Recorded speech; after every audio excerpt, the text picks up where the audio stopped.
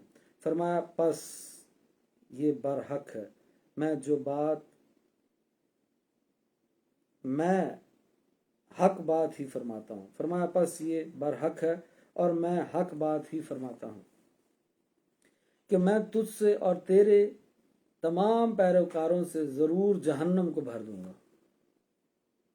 اللہ پاک نے فرمایا اگر تو ایسا کرے گا تو میں بھی حق بات فرماتا ہوں. حق بات یہ ہے کہ میں تجھے بھی دوزخ میں ڈال دوں گا اور جو تیرے پیروکار ہیں ان سب کو بھی جہنم میں ڈال دوں گا. آپ کہیے کہ میں تم سے اس پیغام کے پہنچانے پر کوئی معاوضہ طلب نہیں کرتا. یہ جو میں قرآن کا پیغام تم تک پہنچاتا ہوں، دین کی دعوت تم تک پہنچاتا ہوں، تبلیغ کرتا ہوں، اس پر مجھے کوئی اجرت نہیں چاہیے، کوئی پیسہ نہیں چاہیے. وہ کفار قریش یہ سوچا کرتے تھے، یہود و نصارہ یہ سوچا کرتے تھے محمد رسول اللہ اس لیے ایسا کر رہے ہیں کہ ان کو بیویاں چاہیے، ان کو عزت چاہیے، ان کو دولت چاہیے، ان کو بادشاہت چاہیے، ان کو سرداری چاہیے. پیشکش بھی کیا. تو نے فرمایا ایک ہاتھ پہ سورج رکھ دو ایک پہ چاند، تب بھی یہ حق کی تبلیغ نہیں چھوڑوں گا. ان کا میں اس پہ کوئی اجرت طلب نہیں کرتا، کوئی معاوضہ نہیں مانگتا تم سے. آپ کہیے میں تم سے اس پیغام پہنچانے پر کوئی معاوضہ طلب نہیں کرتا اور نہ میں تکلف کرنے والوں میں سے ہوں. یہ قرآن تو صرف تمام جہان والوں کے لیے نصیحت ہے. قرآن تمام جہان والوں کے لیے نصیحت ہے، تمام جہان والوں کے لیے. تو قرآن پہنچانے والا نبی پاک تمام جہانوں کے لیے ہدایت والا نہیں، ہدایت دینے والا نہیں. نبی پاک ہدایت کا نور ہے. اس سے پہلے گمراہی تھی. نبی پاک آئے تو ہدایت کا نور آیا، ظلمت کے اندھیرے ختم ہو گئے. تو قرآن کس پر نازل ہوا؟ نبی پاک پر. قرآن تو تمام جہانوں کو نصیحت دے دے، اور جس پر نازل ہوا وہ تمام جہانوں کو ہدایت نہیں دے سکتا ہے نا. تو اللہ پاک نے قرآن میں فرمایا ہدایت دو قسم کی ہے. ایک ہدایت ہے منزل تک پہنچانا، یہ ہدایت صرف اللہ دے سکتا ہے. اور ایک ہدایت ہے راستہ دکھانا، یہ ہدایت انبیاء بھی دیتے ہیں، علماء حق بھی دیتے ہیں، اور اولیاء اللہ بھی دیتے ہیں. تو نبی پاک تمام جہانوں کو ہدایت دینے والے ہیں، سیدھا راستہ صراط مستقیم دکھانے والے ہیں. ہر اس راستے کو چھوڑ دینا چاہیے جو گناہ کی طرف لے کر جانے والا ہو، چاہے وہ جتنا حسین، چاہے اس کی ابتدا جتنی حسین اور خوبصورت کیوں نہ ہو. یقین جانو کہ اس کی انتہا بدصورت، خوفناک اور خطرناک ہوگی. کیونکہ ہر وہ راستہ جو گناہ کی طرف لے کر جا رہا ہے اس کی انتہا بہت خطرناک ہے. سیدھا راستہ صرف ایک ہی، اور وہ صراط مستقیم. اور وہ کون سا راستہ ہے؟ جو قرآن کی طرف لے کر جا رہا ہے، جو سنت اور حدیث کی طرف لے کر جا رہا ہے. تو یہ قرآن تو صرف تمام جہان والوں کے لیے نصیحت ہے. اور یہ نصیحت کب ہوگی؟ جب آپ اس کو ترجمہ اور تفسیر کے ساتھ پڑھیں گے، سمجھ کر پڑھیں گے، سمجھ آئے گی تو یہ نصیحت ہوگی. اور تم اس کی خبر کو ضرور